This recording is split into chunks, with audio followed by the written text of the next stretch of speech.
Assalamualaikum warahmatullahi wabarakatuh. Di sini saya akan menjelaskan tentang komunikasi, gaya kepemimpinan, dan motivasi dalam organisasi dalam mata kuliah Komunikasi Organisasi yang diampu oleh Bapak Wegi Widiatmaka MPD. Sebelumnya, perkenalkan, nama saya Nailis Sofi, NIM 2040210013. Pertama, saya akan menjelaskan tentang komunikasi organisasi.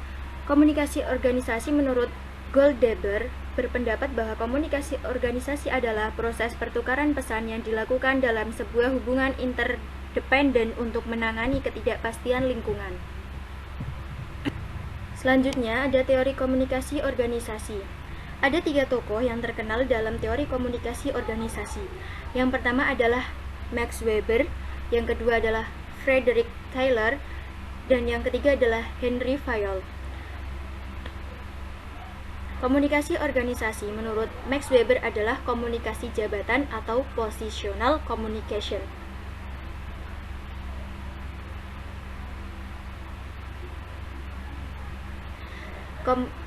Komunikasi jabatan yaitu hubungan dibentuk antar jabatan, bukan antar individu. Bentuk komunikasi ini termasuk komunikasi formal yang bersifat dua arah dengan pola ke atas atau ke bawah, di mana orang-orang yang menduduki jabatan diharuskan berkomunikasi dengan cara yang sesuai dengan jabatan mereka. Yang kedua, teori menurut Frederick Taylor, yaitu Principle on Scientific Management. Principle on Scientific Management mengangkat masalah efisiensi kerja dengan memberikan rekomendasi mengenai struktur dan proses organisasi. Komunikasi organisasi yang terbangun pada teori Taylor tidak jauh berbeda dengan komunikasi organisasi pada teori Weber, di mana hubungan yang terbentuk lebih bersifat komunikasi jabatan dan bukan pada hubungan personal. Dan yang ketiga adalah teori menurut Henry Fayol, yaitu komunikasi lintas saluran.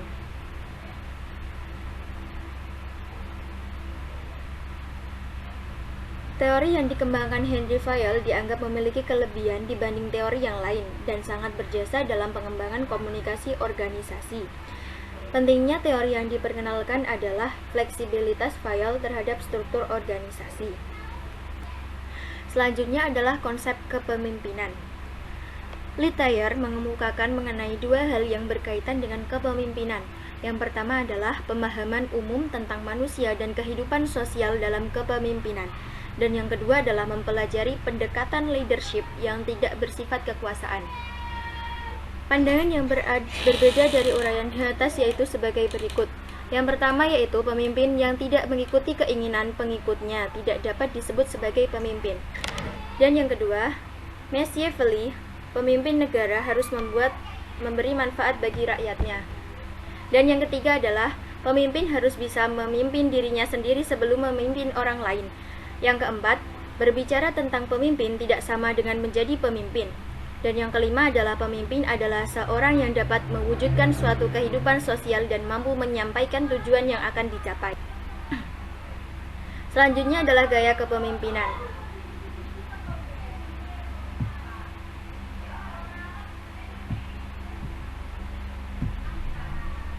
McGregor menentukan dua gaya kepemimpinan, yaitu teori X dan teori Y.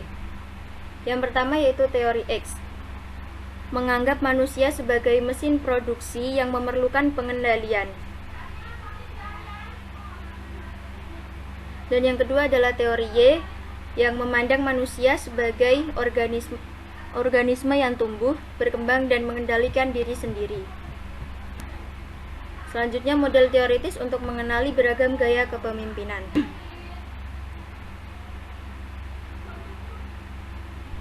Yang pertama adalah gaya White dan Lipit. Gaya White dan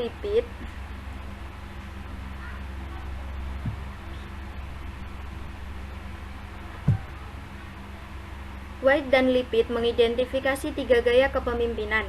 Yang pertama adalah authoritarian leaders, yaitu pemimpin melakukan kontrol terhadap keputusan dan tugas serta memastikan bahwa rencana yang dibuat bisa dieksekusi dengan benar.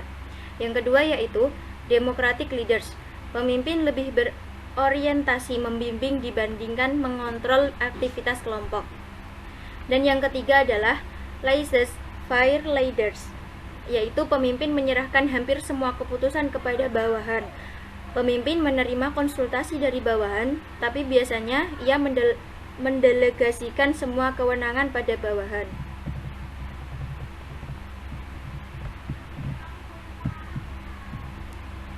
Selanjutnya adalah gambar dari gaya kepemimpinan White dan Lippitt. Selanjutnya teori kisi kepemimpinan yang dikemukakan oleh Black dan Moulton.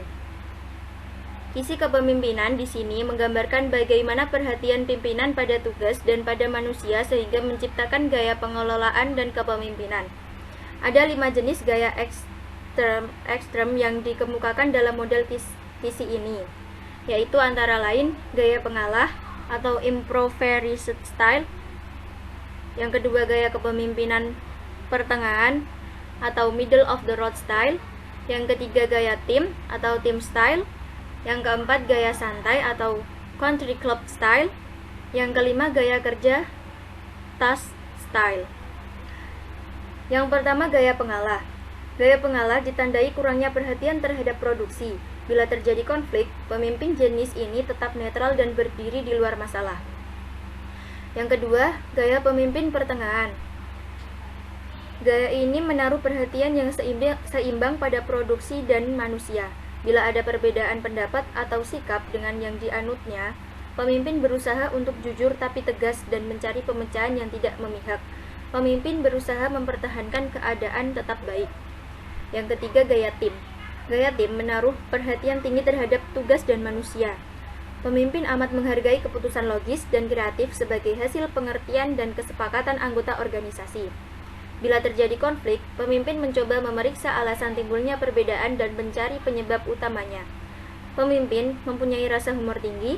Pemimpin tim mampu menunjukkan kebutuhan akan saling mempercayai dan menghargai di antara sesama tim, juga menghargai pekerjaan. Yang keempat, gaya santai. Gaya santai ditandai dengan rendahnya perhatian pada tugas dan perhatian tinggi pada manusia. Pemimpin menghindari terjadinya konflik, tapi bila tidak bisa dihindari, ia mencoba melunakkan perasaan orang dan menjaga agar mereka tetap bekerja sama. Pemimpin seperti ini lebih banyak bersikap menolong daripada memimpin. Yang kelima, yaitu gaya kerja, yang ditandai perhatian tinggi terhadap pelaksanaan kerja, tapi amat kurang memperhatikan manusia. Fokus utamanya adalah melaksanakan pekerjaan secara efisien. Bila timbul konflik, pemimpin cenderung menghentikannya atau memenangkan posisinya dengan cara membela diri, berkeras pada pendirian, atau mengulangi konflik dengan sejumlah argumentasi baru. Yang ketiga, yaitu teori 3D. Teori ini dikemukakan oleh Redin. Redin membuat teori ini berdasarkan pada kisi tugas manusia yang dikemukakan Black dan Moulton, dengan menambahkan dimensi ketiga, yaitu efektivitas. Kisi 3D menghasilkan 8 gaya kepemimpinan, di mana 4 gaya termasuk kurang efektif dan 4 gaya lainnya dinilai lebih efektif. 4 gaya yang lebih efektif yaitu eksekutif, autokrat lunak atau benevolent autokrat, pengembangan atau developer, dan birokrat. Dan gaya yang kurang efektif adalah pencari kompromi atau kompromiser, autokrat, pembawa misi atau misionari, dan penyendiri atau lari dari tugas. Berikut adalah gambar skema 3 dimensi kepemimpinan Redin. Yang keempat yaitu teori kepemimpinan situasional yang dikemukakan oleh Hersey dan Blanchard. Konsep kepemimpinan situasional banyak kemiripan dengan teori Black dan Moulton, namun mereka menambahkan variabel kematangan yang berfungsi dengan cara serupa dengan dimensi keefektifan yang dikemukakan Redin. Faktor yang menentukan efektivitas adalah tingkat kesiapan anak buah, yakni kesediaan dan kemampuan seseorang untuk bertanggung jawab. Model kepemimpinan situasional Hersey dan Blanchard berbentuk lonceng melalui 4 kuadran kepemimpinan. Untuk membuat penilaian yang cepat, ada 4 gaya kepemimpinan situasional yang dapat dikemukakan. Yang pertama yaitu memberitahu atau telling. Dan yang kedua, mempromosikan atau selling. Yang ketiga, berpartisipasi atau participating. Dan yang keempat, mewakilkan atau delegating. Gaya yang pertama yaitu memberitahu. Tugas berat, hubungan lemah ditandai komunikasi satu arah. Pemimpin menentukan peranan anak buah. Yang kedua, gaya mempromosikan. Tugas berat, hubungan kuat ditandai komunikasi dua arah meski hampir semua pengaturan dilakukan pemimpin. Pemimpin memberi dukungan sosio-emosional agar anak buah bertanggung jawab dalam pengambilan keputusan. Gaya yang ketiga yaitu berpartisipasi. Hubungan kuat, tugas berat, pemimpin dan anak buah terlibat dalam pembuatan keputusan melalui komunikasi dua arah. Gaya yang keempat yaitu mewakilkan. Hubungan lemah, tugas ringan, pemimpin membiarkan anak buahnya bertanggung jawab atas keputusan karena anak buah memiliki tingkat kesiapan tinggi. Berikut ini adalah skema dari teori kepemimpinan situasional.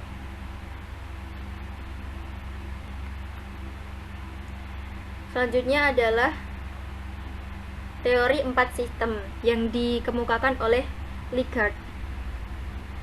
Likert membagi gaya manajerial menjadi 4. Yang pertama yaitu penguasa mutlak atau eksploitif autoritatif. Yang kedua yaitu penguasa semi mutlak, benevolent exploitive.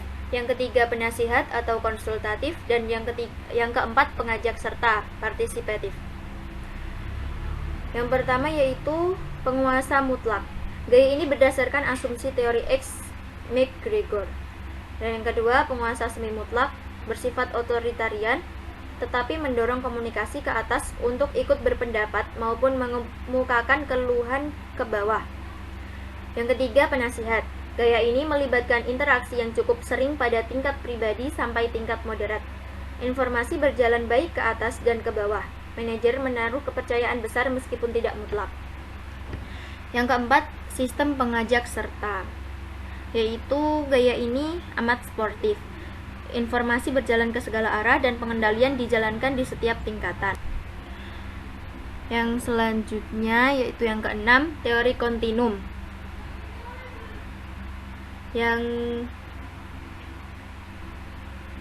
dikemukakan oleh Tannenbaum dan Schmidt. Tannenbaum dan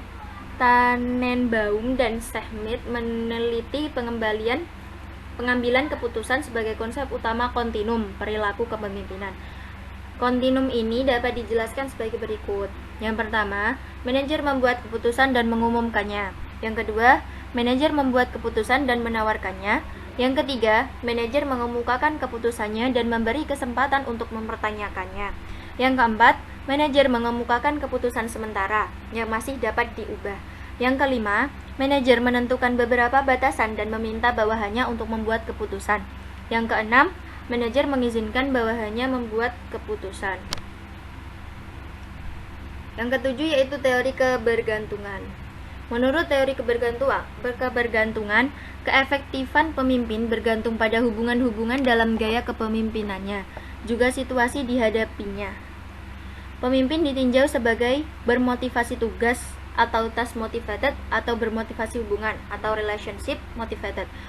Model pemimpin bermotivasi tugas lebih efektif dalam situasi apapun, dan model kepemimpinan bermotivasi hubungan lebih efektif dalam situasi harmonis saja.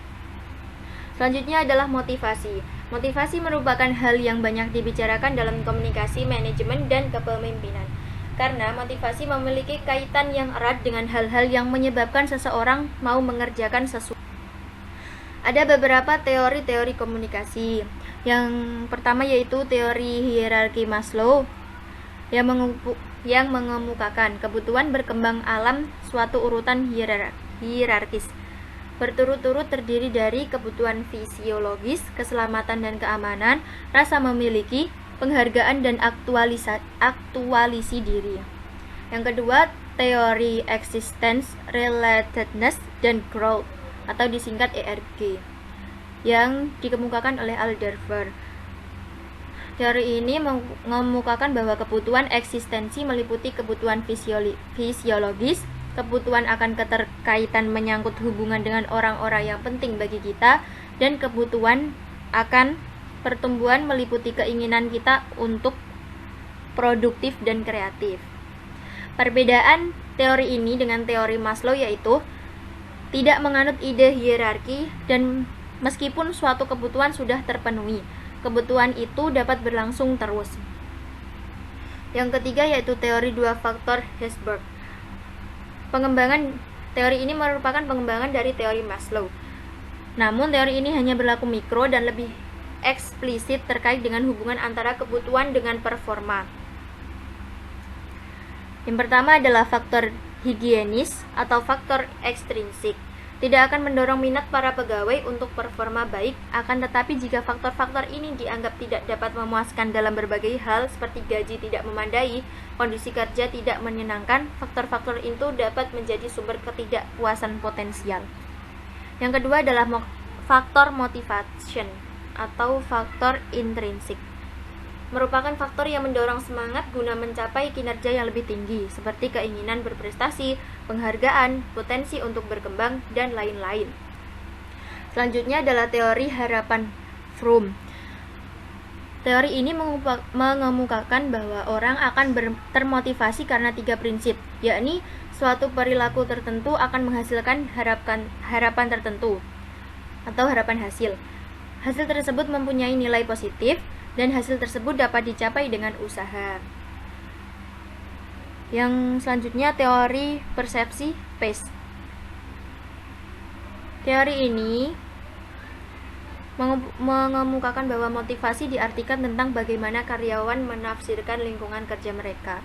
4 asumsi dalam teori ini adalah seberapa jauh harapan terpenuhi, peluang apa yang tersedia, seberapa banyak pemenuhan yang terjadi, dan bagaimana persepsi pegawai mengenai kinerja mereka dalam organisasi. Kombinasi dari keempat asumsi itulah yang menentukan keputusan untuk mencurahkan energi guna mencapai tujuan organisasi.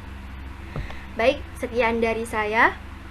Bila ada salah-salah, saya minta maaf dan terima kasih. Wassalamualaikum warahmatullahi wabarakatuh.